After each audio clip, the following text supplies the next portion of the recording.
pouco mais tarde, mas não consegui. Eu creio que é algo em particular entre eu e Deus, mas Deus quis que eu compartilhasse a palavra com os irmãos. Nesse sonho, irmãos, uma pessoa cristã, ele reuniu um bocado de gente. Eu acordei. E aí eu tentei dormir, mas Deus não deixou que eu dormisse. Levante. E eu tentando tirar aquele soninho da manhã, aquele friozinho, mas não consegui dormir até que eu levantei e comecei a ler Hebreus capítulo 10. Eu li a primeira parte de Hebreus capítulo 10, que fala sobre o sacrifício único de Deus. E não era essa parte que Deus queria que eu meditasse. Aí eu passei para a segunda parte do capítulo, que fala a respeito do acesso a Deus. Aí eu comecei a ter convicção de que era aqui que Deus queria falar comigo nesse capítulo. E depois passei para a parte do versículo 32 e concluí a mensagem, irmãos, que Deus colocou no meu coração. Eu quero compartilhar com os irmãos nesta noite esse mesmo encontro que eu tive com Deus pela sua maravilhosa e eterna palavra. E eu creio que a palavra de Deus ela é viva e eficaz e mais cortante do que espada de dois gumes. Somente ela é capaz de entrar no nosso corpo, fazer separação entre glândulas e medulas e tirando tudo aquilo que não presta e nos libertando totalmente. Quem crê, diga amém. Diz assim, irmãos, no versículo 19 a seguir: tem por título o acesso à presença de Deus.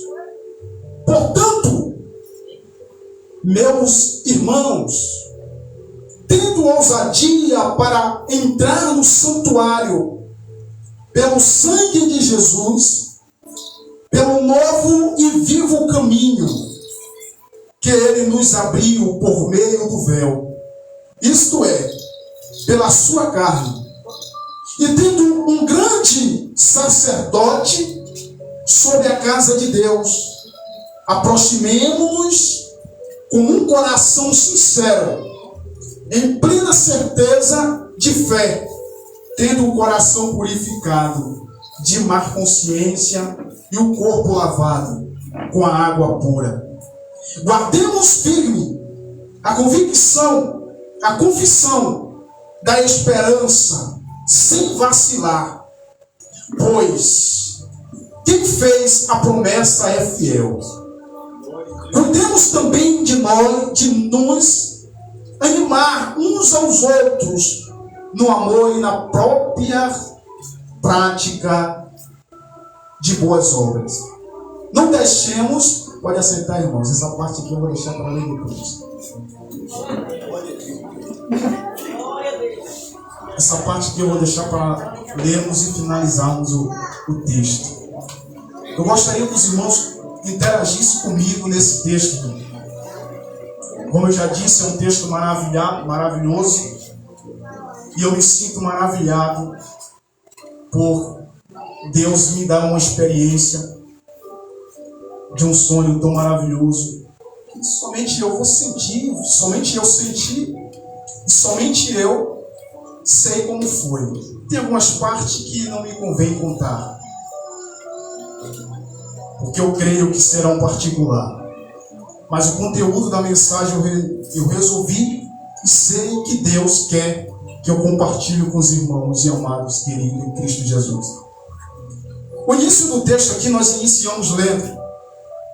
O homem de Deus ele falando, trazendo, chamando a atenção do povo e ordenando, pedindo para que o povo com toda a ousadia entrasse no santuário de Deus pelo sangue de Jesus Cristo.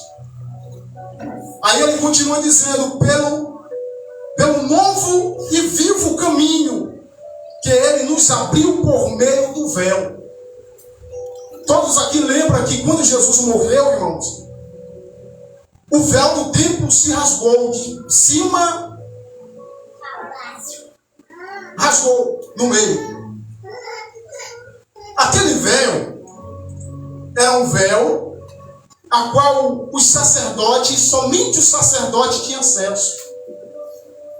Atrás daquele véu ficava o santuário, a qual o sacerdote tinha acesso de entrar uma vez ao ano. O negócio era tão sério que quando o sacerdote entrava, eles tinham que ter uma roupa específica, quase não sai, para entrar naquele lugar. E nas bordas daquelas roupas tinha tipo um sino. O sacerdote, para entrar ali, ele tinha que estar purificado, ele tinha que estar limpo, ele tinha que estar certo diante de Deus. Porque se ele entrasse em pecado, lá mesmo ele ficava morto. E como era que as pessoas sabiam que o sacerdote estava vivo lá dentro? É por meio dos sininhos que tinha na roupa dele. Os sininhos balançavam, plantando, e o povo dizia: está vivo. O homem está na santidade. O homem estava certo diante de Deus. E se por acaso ele tivesse erro, tivesse pecado, ele entrava e morria. E como era que o povo tirava de lá? Puxando por uma corda. Eles amarravam a corda em si e entravam. Se eles tivessem pecado, eles morriam. O povo puxava na corda e tirava o corpo de lá. Mas, irmãos, a Bíblia diz que o povo antigamente, no Velho Testamento, o povo vivia por meio da lei. E quando o povo transgredia a lei, o povo tinha que pegar um cordeiro e sacrificar como um meio de agradar a Deus, e Deus, pela sua misericórdia, perdoar os pecados. Só que agora é diferente. Agora veio um único e santo cordeiro para morrer por nós, para morrer pelos nossos pecados, para que nós tivéssemos vida e vida em abundância. Os sacerdotes, alguns dos sacerdotes naquela época, antes de Jesus, eles como santos, as pessoas tinham que chegar até ele e pedir para que eles buscassem a Deus e repassassem para as pessoas. Só que quando Jesus veio para preparar uma nação santa, o sacerdócio real, um povo escolhido, lavado pelo seu sangue. Todos aqueles que creem que Jesus é o Filho de Deus e que ele morreu, ressuscitou ao terceiro dia, e aceitar Jesus no seu coração como único e santo Salvador, receberá o poder de ser chamado Filho de Deus. É por isso que o homem de Deus aqui nesta palavra, ele diz e recomenda para o povo, que o povo viesse com toda a ousadia, entrar no santuário de Deus, pelo novo e vivo caminho que ele nos abriu por meio do véu, a saber, o seu próprio corpo. Jesus, ele se entregou por nós, de tal maneira, com todo amor, irmãos. E tendo um grande sacerdote sobre a casa de Deus. Quem é esse grande sacerdote sobre a casa de Deus? Quem é o grande sacerdote? Jesus Cristo, irmãos. Ele veio como um cordeiro, morreu, ressuscitou ao terceiro dia. Hoje ele se encontra como um juiz, como rei, como nosso advogado, o Todo-Poderoso, aquele qual seu nome tem poder no céu, na terra, debaixo da terra e por onde quer que eu vejo passo. O homem de Deus, ele prossegue dizendo e convocando o povo para que viesse estar na santidade, para que viesse estar buscando a Deus e não permitisse que a apostasia entrasse no meio do povo. O que é apostasia? Apostasia, irmãos, é deixar de servir aquela fé, deixar o costume, abandonar a sua fé, abandonar o seu Deus e resolver viver do seu jeito. Infelizmente, nos dias de hoje, é o que mais nós vimos acontecer. Pessoas que eram cantor gospel, hoje se torna alguém qual só Deus para ter misericórdia. Pessoas que eram pregador do evangelho, hoje se encontra alguém que só Jesus para ter misericórdia. E nós, ao ver tudo isso acontecendo, e nós quando vimos tudo isso acontecendo ao redor do mundo, ao redor do nosso país, é inevitável, irmãos, que venha sobre o nosso pensamento um questionamento, uma pergunta que não nos cala a Deus: por que isso está acontecendo? Por que isso acontece? O homem de Deus aqui, no versículo 25, aí ele continua dizendo: não deixando de nos congregar, como é de costume de alguns.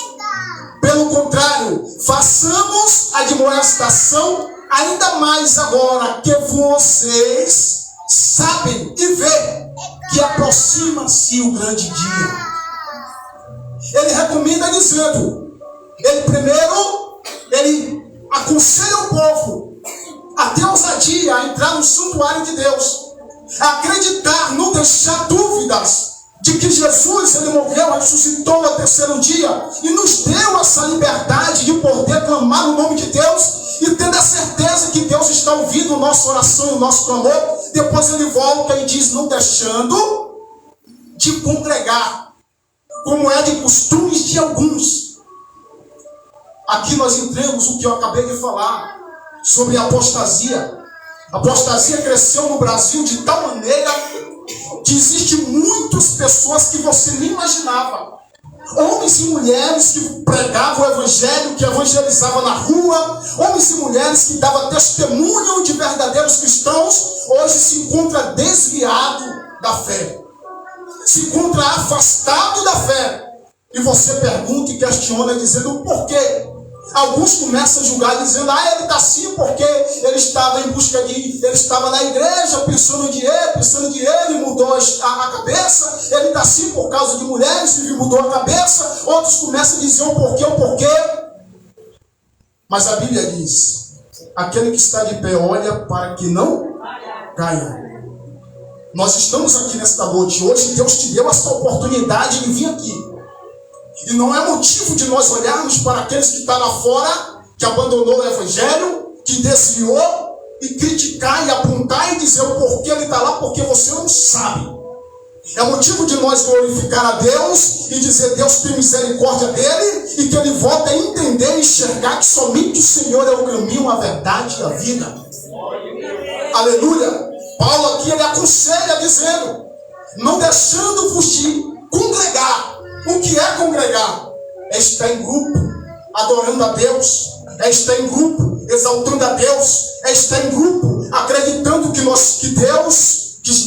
Jesus é o cabeça e nós somos o membro do corpo. Nós somos o membro. E a partir do momento que eu resolvo dizer: eu não preciso da igreja, eu não preciso dos irmãos, eu estou sendo egoísta, estou me afastando do corpo, estou me afastando de Jesus Cristo. Porque Jesus é o cabeça e nós somos os membros. Se eu me afasto da igreja, eu me afastei do membro, do corpo. Um corpo sem um membro, ele continua sendo corpo. Mas um membro sem o corpo, o que ele será?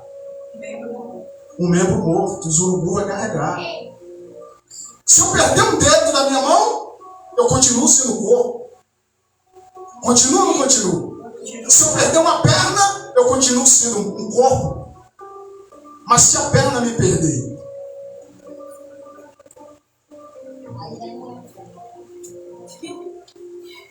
você entendeu? Se você achar uma perna por aí, o que você vai dizer? Se você achar um dedo por aí, o que você vai dizer? O eco, tira esse negócio daqui.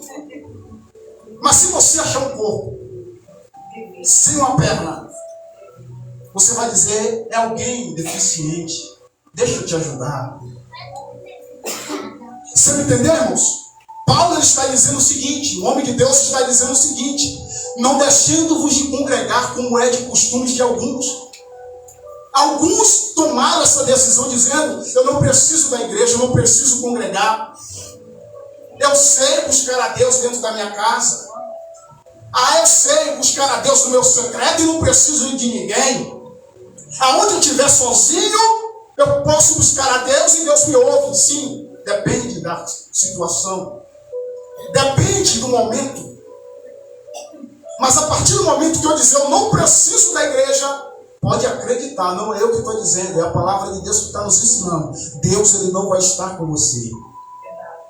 Ele não vai estar, porque Ele não chamou ninguém para viver sozinho.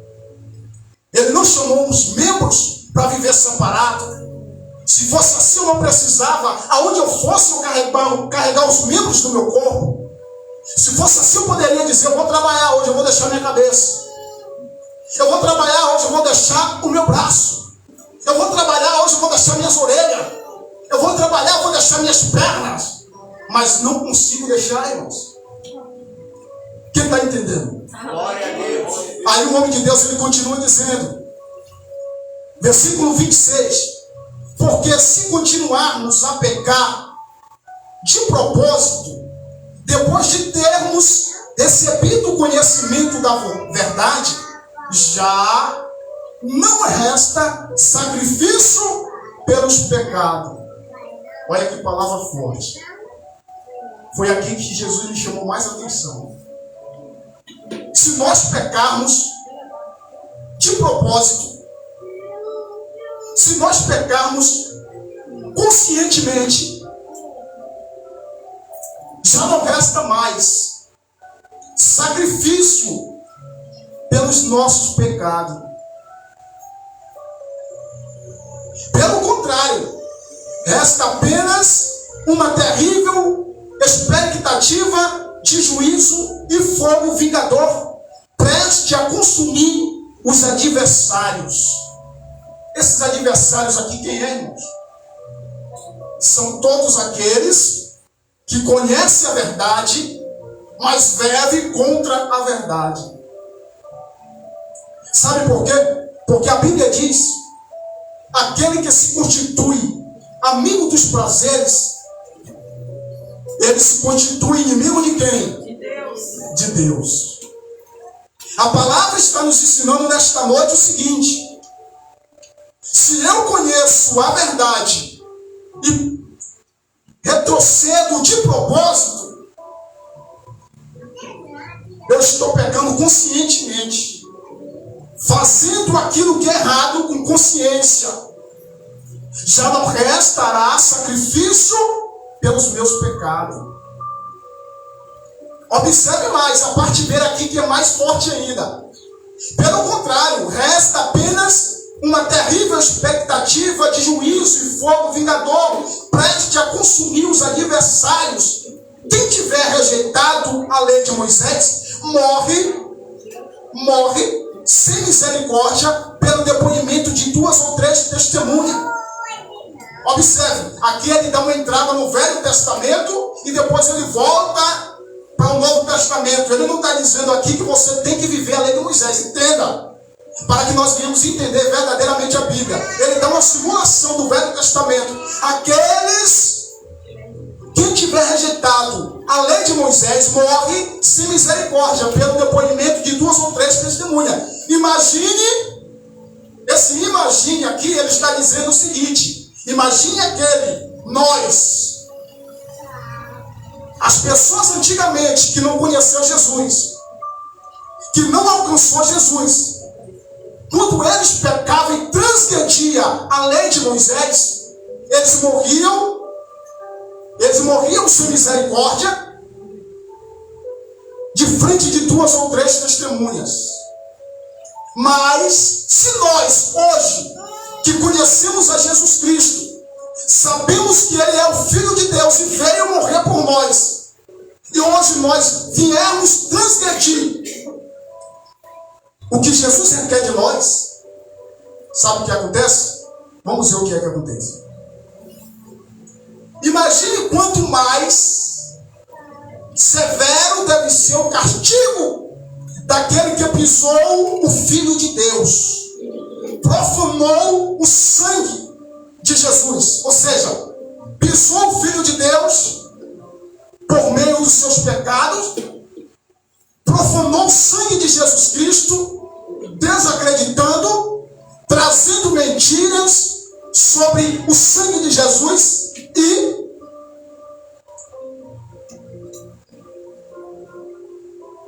imagine quanto mais severo deve ser o castigo daquele que pisou o Filho de Deus, profanou o sangue da nova aliança, com o qual foi santificado e insultado o Espírito da graça de Deus.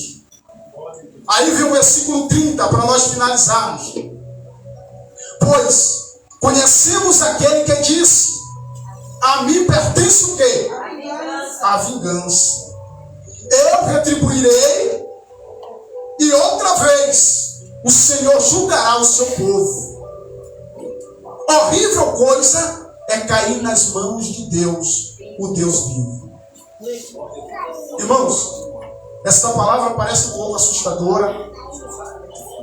É ou não é? Parece um pouco assustadora. Deixa os irmãos calados e dão glória a Deus. Mas é a realidade. O fim do mundo, o fim dos tempos está chegando, irmãos. A Bíblia está se cumprindo por completa. Tudo que você vê acontecendo dias após dias já foi falado, já foi avisado. É tempo da igreja se unir mais. É tempo do amor voltar. É tempo de nós olharmos um para o outro com um olhar de amor, com um olhar de misericórdia. É tempo de nós aprendermos a estender as mãos. É tempo de nós parar de brincadeirinha. É tempo de nós parar de brincadeirinha com o Espírito Santo.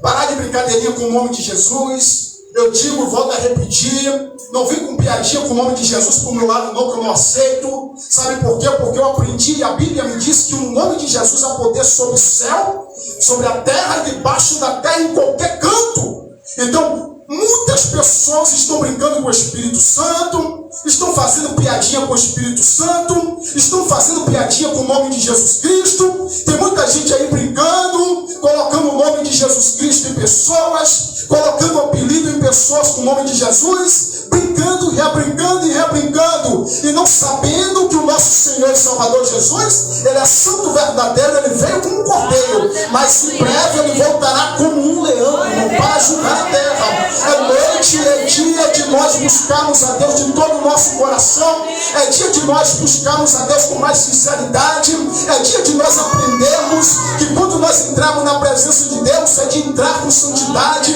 com sinceridade, parar de brincadeirinha, porque Jesus, Ele voltará. E dessa vez não pense que Ele voltará para morrer novamente, não. Não pense que Jesus vai se entregar na cruz de novo, não. Sabe por quê? Porque Ele não é cordeirinho, aquele cordeirinho, um animal para morrer uma vez, morrer de novo, matar ele de novo, não. Ele morreu uma vez. O sangue dele foi derramado uma vez. Aleluia! E ele ressuscitou. Por quê? Porque nele não havia pecado. Ele é o Filho de Deus. Ele morreu, ressuscitou como leão, como juiz. É tempo de nós buscar a Deus, mas com sinceridade. Ontem eu estava passeando por ali, fazendo a campanha para conselheiro tutelar, e encontrei o Senhor. Quando ele leu o profeta, ele disse: ah, tu é pastor, né? Eu disse: sou, pela misericórdia de Deus. Ele disse: vem cá que nós vamos falar da Bíblia. Falar da Bíblia não me perde tempo, não. Eu disse: amém. E ele voltou e falou assim: eu não acredito na Bíblia. Eu disse: por que o Senhor não acredita na Bíblia? E me fala por que o Senhor não acredita na Bíblia. Ele disse: porque na Bíblia tem algumas mentiras. Ele me apresenta alguma mentira que tem na Bíblia. Ele foi, rodou. Disse: o Senhor crê em Jesus? Ele colocou outro caso no meio. Ele disse: o Senhor crê em Jesus? Eu estou fazendo a pergunta. Ele colocou outro caso no meio. Eu disse: pela terceira vez: o Senhor crê que Jesus é o Filho de Deus e morreu e ressuscitou ao terceiro dia? Ele colocou outro caso no meio, irmãos. Aí eu disse: rapaz, ele está tentando me enrolar. Aí eu dei um tempo, deixei ele à vontade. Ele falou. Eu disse: porque eu conheço a Bíblia e leio muito a Bíblia. Lia muito a Bíblia, mas parei de ler a Bíblia. Aí eu voltei e falei assim: o Senhor está esquecendo de me responder. Eu já lhe fiz 3 perguntas, o Senhor não me respondeu ainda. o senhor crê que Jesus é o Filho de Deus? Aí ele voltou e falou assim, eu tenho dúvida. Eu disse, por que o senhor tem dúvida? Ele disse, porque eu já li a Bíblia muitas vezes e não acredito. Para mim é uma história. Eu disse, o senhor quando pegava a Bíblia para ler, o senhor orava primeiro? Ele disse, eu nunca orei na minha vida. Eu disse, então aí está o problema.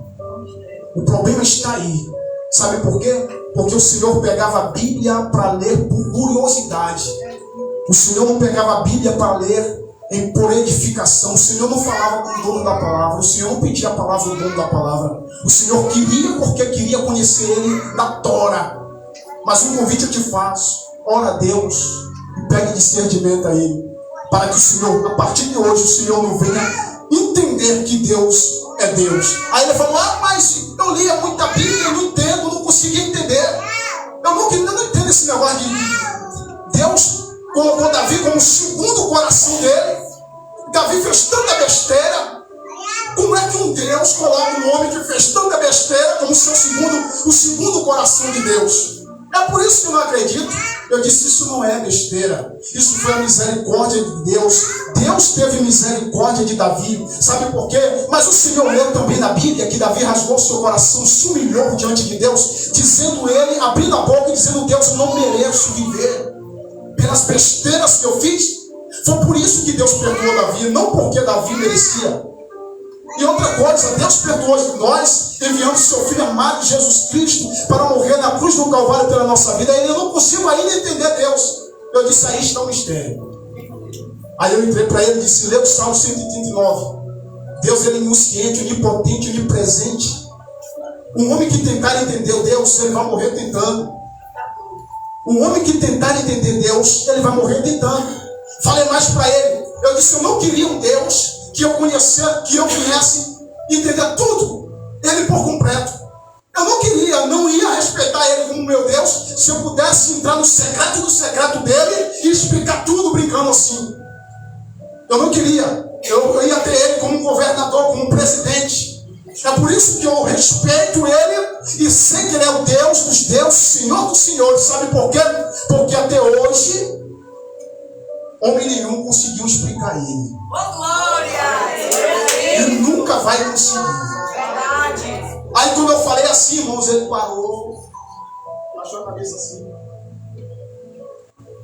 Sério, gostei de você, eu vou te dar um voto. Aleluia, Jesus. Além de Deus me dar graça para falar do amor dele para aquele homem, eu ainda ganhei um voto. Amém, irmãos? Então, não brinque com Deus.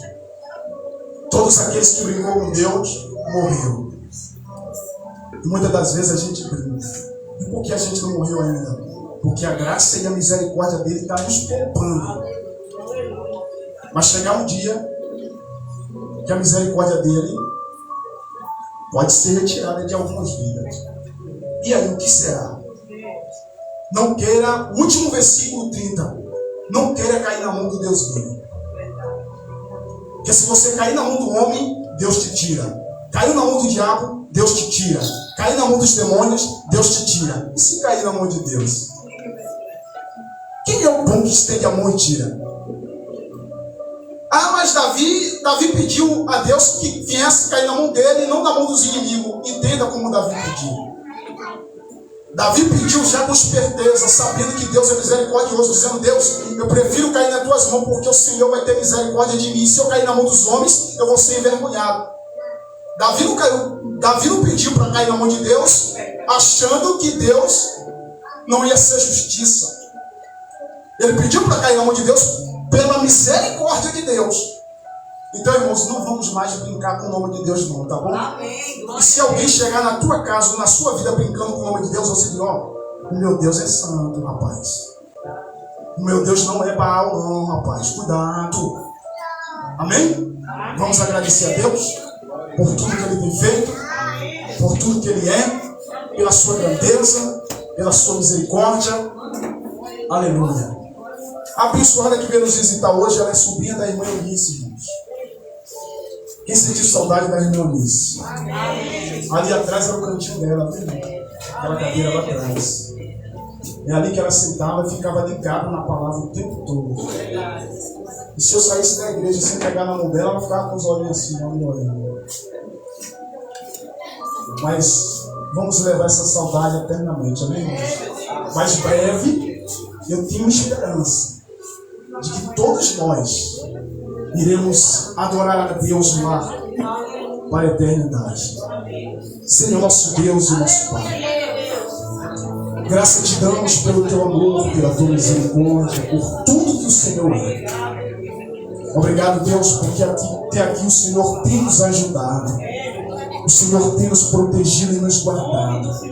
Senhor, meu Pai, perdoa, Senhor, se por acaso nós temos brincado com o teu nome. Senhor, perdoa, meu Pai, nossos erros, se por acaso nós temos falhado, Senhor. Ó Deus, em nome de Jesus, que o temor da tua palavra venha crescer dentro dos nossos corações todos os dias. E que nós venhamos nos santificar mais, buscar mais, orar mais, ter mais amor um com os outros.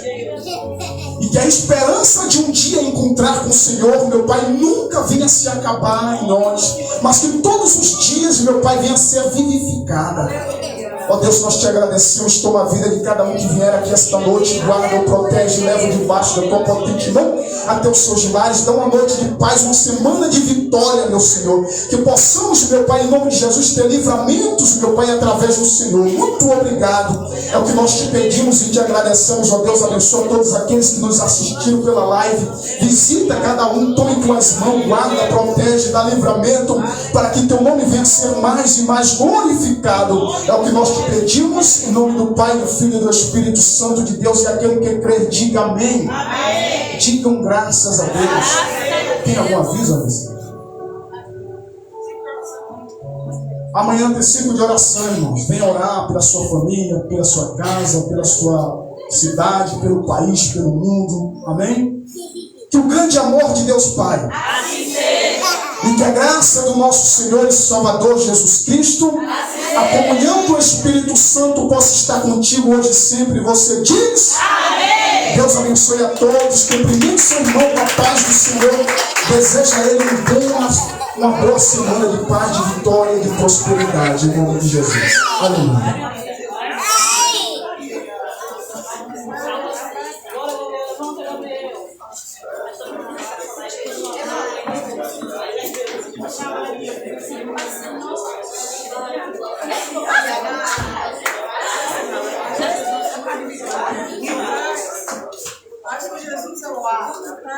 Pai, Senhor.